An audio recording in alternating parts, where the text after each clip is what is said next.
lady. That Which one? The one who just drank like a fish. And she had, you mentioned that you worked with her granddaughter or something? Oh, yeah, I worked with her granddaughter. She's 16 now. I worked with her when she was about 15 and a half. Yeah. And her mother called me and said my daughter was diagnosed with Crones disease 3.5 years ago. Yeah. Yeah. And we worked with the best doctors at Cedars-Sinai. And they did several different treatments on her, even experimental treatments. They also did chemo. Ouch. And radiation, and then they took her colon out and gave her a stoma.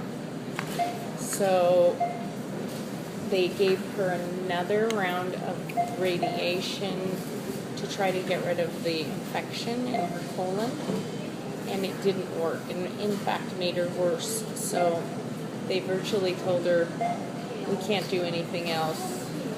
Call Make-A-Wish Foundation. So they took her colon out? They removed part of it? They removed part of it and Gotcha. then redirected it. All right. So she had a stoma. colostomy bag, yes.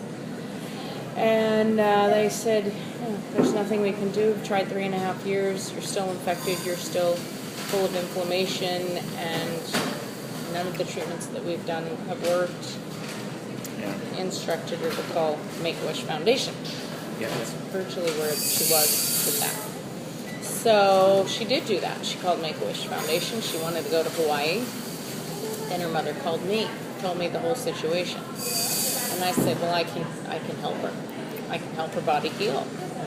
So I went over there with the first thing. I said, we got to get all these chemicals out of her body. This is why she's not healing.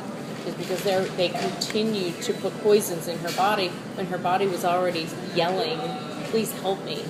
I'm poisoned. Right. So I put her in with the BodyGuard. We detoxed every day for the first 3 weeks. I was there every day, except Sundays.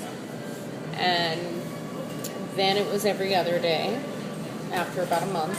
And then we went to 3 days a week. Well, she had an appointment set up about 2.5 weeks after I started working with her at Cedars-Sinai to get rechecked. Mm-hmm. Not that they thought she was going to be better, but they wanted to recheck her.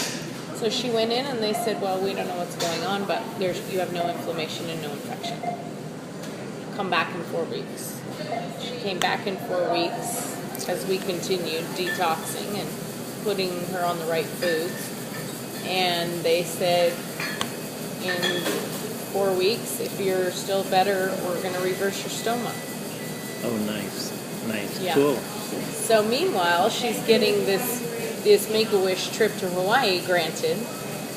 So she goes back in the next 4 weeks, and they're like, you're good to go. Let's make an appointment. We're going to reverse it and put your colon back in. Oh, great. Yeah. Good. So they did that, and her Make-A-Wish trip got granted for 2 weeks after her surgery. So she got to go on this trip that was supposed to be her, last trip. And she went in a bikini with no stoma. Oh, my goodness. Mm-hmm. That's so cool. Yeah, it was How do you feel about that? Well, I feel fantastic about that. Yeah. I mean, That's really great. God knows what he's doing. Did you use any essential oils as well? Was that part of it? What were some that you used? What essential oils? We use frankincense for sure. That heals in every way, shape, or form. Frankincense is the #1 oil that I go to with everybody. Oh, good. I mean, I use it myself every day. Then we used a blend of oils that had healing properties specifically for digestive. So she used a digestive